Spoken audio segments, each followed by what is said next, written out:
Pada video ini, saya akan melakukan proses konseling dengan klien menggunakan pendekatan klien-centered. Kasus klien saya ini yaitu seorang mahasiswa perantauan datang menemui konselor untuk membicarakan masalah yang sedang ia alami. Ia mengakui merasa kesepian dan sering menangis tanpa sebab yang jelas, hingga terpikir untuk menyerah dan pulang ke rumah. Perasaan tersebut semakin lama terasa mengganggu kesehariannya, baik dalam perkuliahan maupun kehidupan sosialnya. Waalaikumsalam. Silakan masuk. Permisi, Mbak. Ya, silakan duduk, Mbak.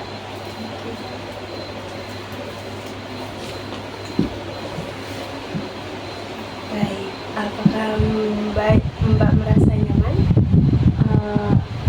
Videonya boleh ditutup. Oh ya, sebentar ya.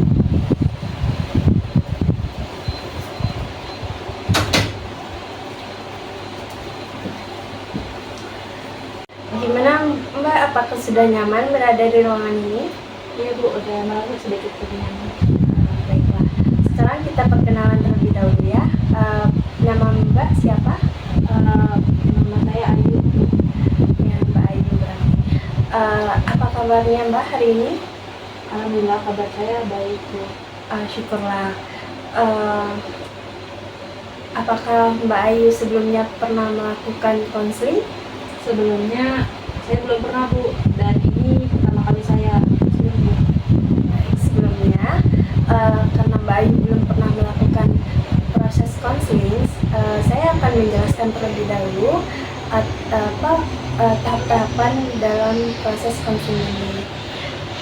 Sebelum kita memulai pembicaraan lebih jauh, saya ingin memperkenalkan sedikit tentang proses konseling yang akan kita lakukan. Tujuannya agar Mbak Ayu merasa jelas dan mantap dalam mengikuti konseling hari ini. Kemudian, jadi konseling ini adalah ruang untuk Mbak Ayu menyampaikan apapun yang sedang Mbak Ayu rasakan atau pikirkan tanpa rasa takut dinilai atau takut disalahkan. Saya di sini sebagai konselor dan Mbak Ayu sebagai kliennya. Saya akan mendampingi, mendengarkan sepenuh hati tanpa menghakimi Mbak Ayu, karena konseling berpusat pada klien ini, maka fokus utamanya adalah apa yang Mbak rasakan dan butuhkan, bukan apa yang menurut orang lain harus lakukan. Nah, ada beberapa asas atau prinsip yang akan menjadi dasar dari proses konseling ini, dan saya ingin menjelaskan terlebih dahulu agar Mbak Ayu merasa yakin dan aman berada dalam proses konseling saat ini. Kemudian yang pertama yaitu adalah asas kerahasiaan. Di sini semua yang Mbak Ayu ceritakan, informasi yang saya dapat dari Mbak Ayu atau apapun yang Mbak Ayu ceritakan akan saya rahasiakan, saya jaga sepenuhnya. Tidak akan saya sampaikan ke siapapun atau saya ceritakan ke siapapun. Bahkan Mbak Ayu tidak perlu takut apa yang Mbak ceritakan akan saya menjaga kerahasiaannya, akan menjadi privasi saya. Kemudian yang kedua adalah asas kesukarelaan. Kehadiran Mbak Ayu di sini atas keinginan Mbak Ayu atau atas saran dari orang lain? Dari keinginan sendiri Bu. Baik, berarti Mbak Ayu kesini atas keinginan Mbak Ayu sendiri. Iya. Terima kasih kepada Mbak Ayu sudah membuka diri Mbak Ayu untuk melakukan proses konseling saat ini. Saya sangat menghargai atas keberanian Mbak Ayu. Kemudian Mbak Ayu tidak ada paksaan dari orang lain. Betul. Ini penting karena konseling hanya dapat berjalan efektif jika Mbak Ayu kesini karena kemauan Mbak Ayu sendiri. Nah, kemudian saya akan membantu Mbak Ayu untuk mencari solusi atas permasalahan Mbak Ayu sekarang. Kemudian asas ketiga adalah asas keterbukaan. Maksudnya saya berharap Mbak bisa bercerita dengan terbuka sesuai dengan apa yang Mbak Ayu rasakan saat ini. uh, saya akan uh, tanpa Mbak Ayu merasa dihakimi, dijudge salah, maksudnya tanpa Mbak Ayu merasa saya menyalahkan Mbak Ayu tidak perlu takut, karena saya tidak akan menghakimi Mbak Ayu di sini. Semakin terbuka Mbak Ayu, semakin mudah kita bersama-sama menemukan jalan keluar yang tepat. Kemudian yang keempat adalah asas keaktifan, di mana saya dan Mbak Ayu sama-sama berperan aktif dalam proses ini. Saya tidak hanya berbicara sendiri, begitu juga Mbak Ayu tidak hanya mendengar, tetapi kita berdiskusi bersama, bertukar pikiran dan saling memahami. Kemudian ada juga asas empati. Saya menjadi ciri utama pendekatan konseling berpusat pada klien ini. Saya akan berusaha bersungguh-sungguh menempatkan diri untuk memahami perasaan, pengalaman, dan perspektif Mbak Ayu sebaik mungkin agar Mbak Ayu merasa didampingi dan tidak sendirian. Seperti itu. Kemudian terakhir, asas penghargaan. Asas penghargaan ini terhadap klien, saya menghargai dan memandang Mbak Ayu sebagai pribadi yang berpotensi, kekuatan, dan hak untuk menentukan arah hidupnya sendiri. Nanti Mbak Ayu akan mencari arah hidup, tujuan yang akan Mbak Ayu jalankan untuk kedepannya, agar tidak terulang kembali kejadian yang tidak Mbak Ayu inginkan. Kemudian bisa disimpulkan bahwa di ruang konseling ini Mbak Ayu bebas berbicara, mengekspresikan perasaan Mbak Ayu, dan mengeksplorasi masalah yang Mbak Ayu hadapi dengan keyakinan bahwa saya hadir untuk mendengarkan dan membantu tanpa syarat, tanpa penilaian, dan tanpa tekanan. Sampai di sini, apakah Mbak Ayu sudah merasa cukup jelas dengan penjelasan saya? Jika ada yang masih kurang dipahami, silahkan ditanyakan ya. Terima kasih ya Bu, sudah cukup jelas Bu. Baik, alhamdulillah, saya senang sekali jika Mbak sudah merasa jelas. Saya juga berterima kasih karena Mbak Ayu sudah mau hadir di sini. Sekarang, jika Mbak Ayu sudah siap, silahkan ceritakan apa yang belakangan ini membuat Mbak Ayu merasa gelisah akhir-akhir ini. Akhir-akhir ini saya sering banget Bu ngerasa kesepian. Terus saya juga sering nangis gitu tanpa sebab. Ya, itu Bu, saya sering. Berarti Mbak Ayu merasa akhir-akhir ini merasa kesepian dan sering menangis tanpa sebab seperti itu. Jadi saya juga sering, karena saya nangis itu saya malah pengen pulang ke rumah terus Bu. Berarti karena Mbak Ayu sering menangis, merasa kesepian, jadi Mbak Ayu merasa ingin pulang ke rumah. Berarti Mbak Ayu ini adalah kesini tuh kuliah, merantau gitu. Ya, saya di sini kuliah terus ngerantau, saya ngekos, dan ini tuh kedua kalinya saya ngerantau dan jauh dari orang tua. Jadi masih, kalau jauh dari orang tua tuh masih kangen lah gitu kan. Apalagi kan di sini lingkungan baru buat saya ya. Makanya kadang saya ngerasa kalau jauh dari orang tua tuh beda aja gitu rasanya Bu.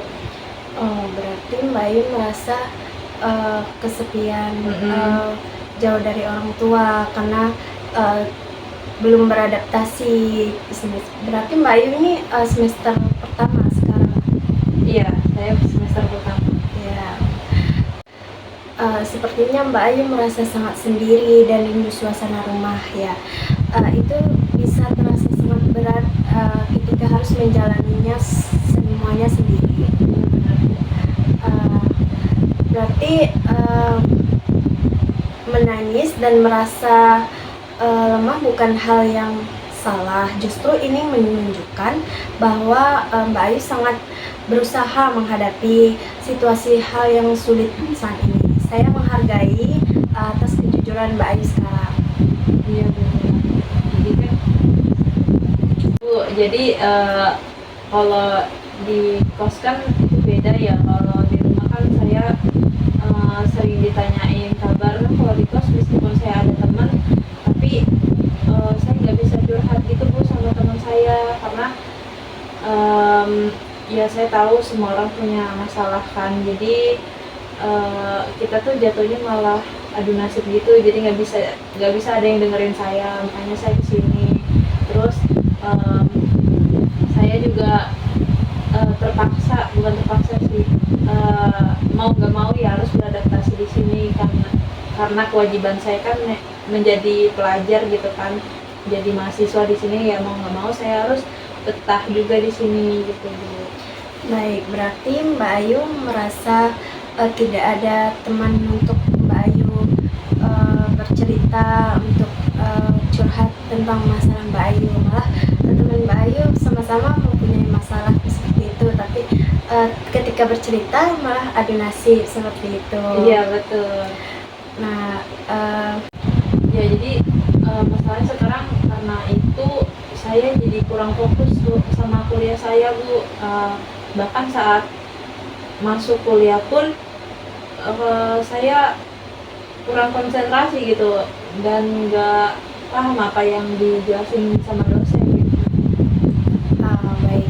Berarti Mbak Ayu merasa kurang sulit berkonsentrasi karena beban pikiran dan perasaan terlalu berat ya. Iya betul. Itu pasti sangat mengganggu Mbak Ayu sekali ya Iya, pastinya. benar. Apalagi saat sebenarnya ingin tetap berprestasi pada saat berkuliah ya, Iya, Pak, benar. perkuliahan berlangsung seperti itu. Iya. Nah, kemudian eh, Iya, jadi saya juga makin kepikiran ya Bu, makin stres karena nilai saya nggak naik-naik gitu kan, situ-situ aja, terus kadang malah turun gitu kalau pikiran terus. ya, saya bisa merasakan betapa kamu berjuang di tengah rasa kesepian dan tetap ingin menjalani kuliah dengan baik seperti itu. Itu menunjukkan bahwa kalau kamu punya semangat meskipun keadaan sedang sulit. Saya sangat bangga, maksudnya sangat menghargai perjuangan kamu. Kayak kamu pengen sekali mempunyai nilai yang bagus seperti itu.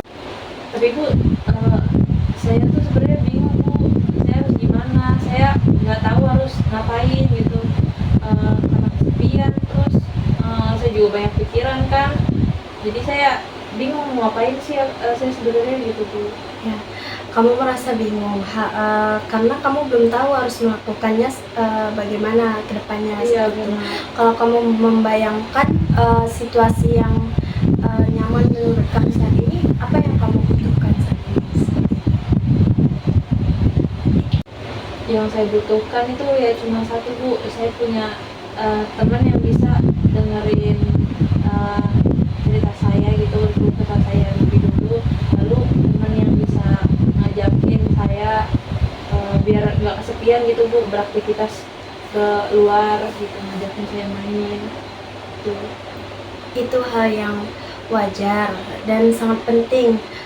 Ingin punya koneksi dengan orang lain, mungkin dengan membicarakan hal ini kamu sudah mulai membuka jalan untuk menemukan hal-hal yang kamu butuhkan. Kemudian selanjutnya langkah yang akan kamu ambil seperti apa bagaimana maksudnya, misal kamu pengen beraktivitas atau hal-hal yang bisa membuat kamu semangat kamu bisa naik lagi, tumbuh lagi, seperti apa? Kalau sejujurnya saya tuh menambah semangat tuh ini Bu, dari hobi saya gitu kan. Mungkin dengan saya menjalani hobi atau enggak olahraga, itu tuh sedikit menjadi solusi buat saya mengurangi rasa kesepian saya sendiri gitu Bu. Jadi saya ngisi waktu saya dengan melakukan hobi saya, habis itu olahraga juga. Ya paling saya menjalani hobi saya Bu untuk mengurangi rasa kesepian saya. Bagus. Kalau boleh saya tahu hobi Mbak Ayu yang akan Mbak Ayu jalankan nantinya seperti hobi apa? Paling saya ini Bu, olahraga tuh kayak contohnya main badminton sama teman gitu. Berarti Mbak Ayu ini punya hobi berolahraga badminton. Sejak kapan Mbak Ayu hobi olahraga badminton ini? Udah lama sih Bu, dari waktu saya di sekolah gitu.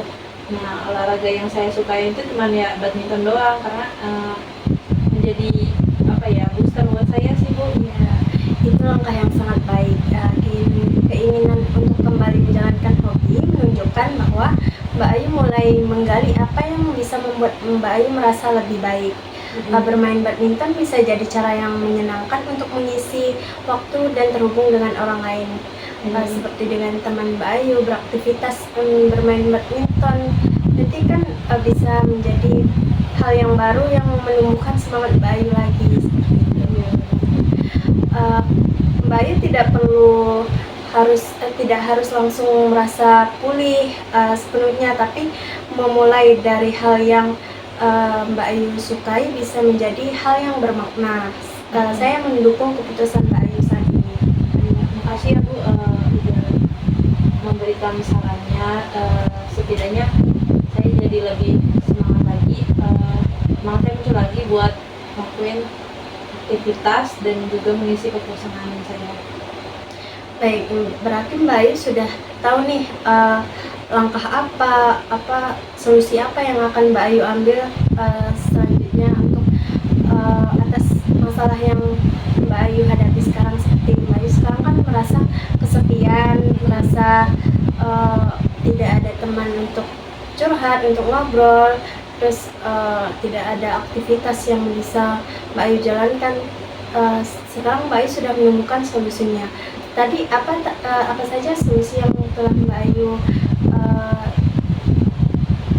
rencanakan?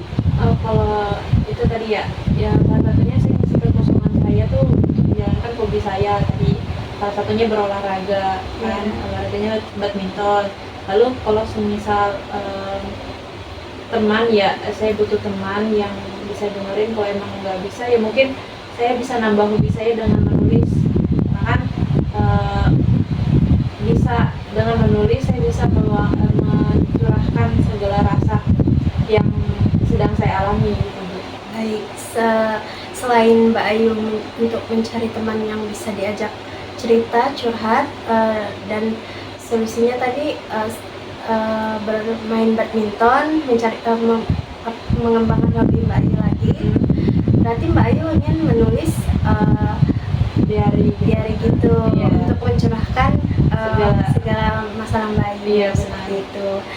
Baik, sekarang Mbak Ayu sudah tahu langkah dan solusi yang akan Mbak Ayu ambil selanjutnya. Apakah Mbak Ayu sudah merasa tenang, nyaman untuk langkah selanjutnya? Ya, udah lumayan ini ya Bu, udah lumayan nyaman dan juga terbuka pikirannya untuk Iya. melakukan hal-hal yang positif Iya, ke depannya. benar. Baik, berarti Mbak Ayu sudah menemukan solusinya sekarang. Sekarang ada yang perlu Mbak Ayu ceritakan lagi?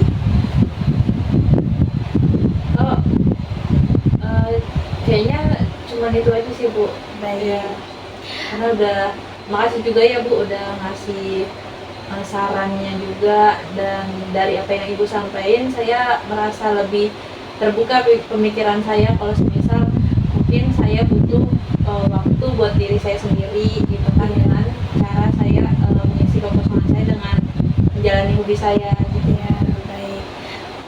Dengan proses counseling kita hari ini, berarti Mbak Ayu sudah menemukan solusi atas masalah yang Mbak Ayu hadapi. Iya. Terima kasih Mbak Ayu sudah melakukan counseling saat ini dengan saya, sudah mau menceritakan, mencurahkan apa yang Mbak Ayu alami saat ini, dan Mbak Ayu sudah menemukan solusi yang akan Mbak Ayu jalankan untuk kedepannya. Nah, jika Mbak Ayu ingin kembali bercerita, melakukan konseling kembali, Mbak Ayu boleh hubungi saya lagi ke depannya. Iya Bu, nanti mungkin saya bisa minta nomor teleponnya Bu. Iya. Saya bisa menghubungi Ibu kembali. Baik.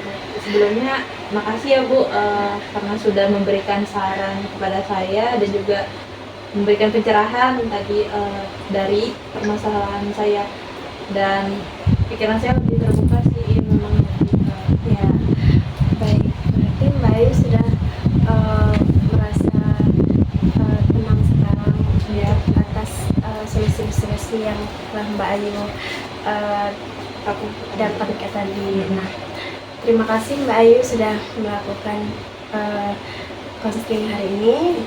Kedepannya jika Mbak Ayu ingin melakukan konseling kembali, Mbak Ayu boleh hubungi saya kembali. Ya. Baik, terima kasih. Terima kasih banyak Bu.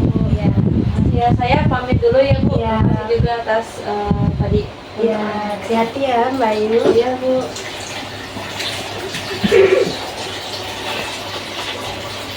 Terima kasih Bu. Ya, hati-hati.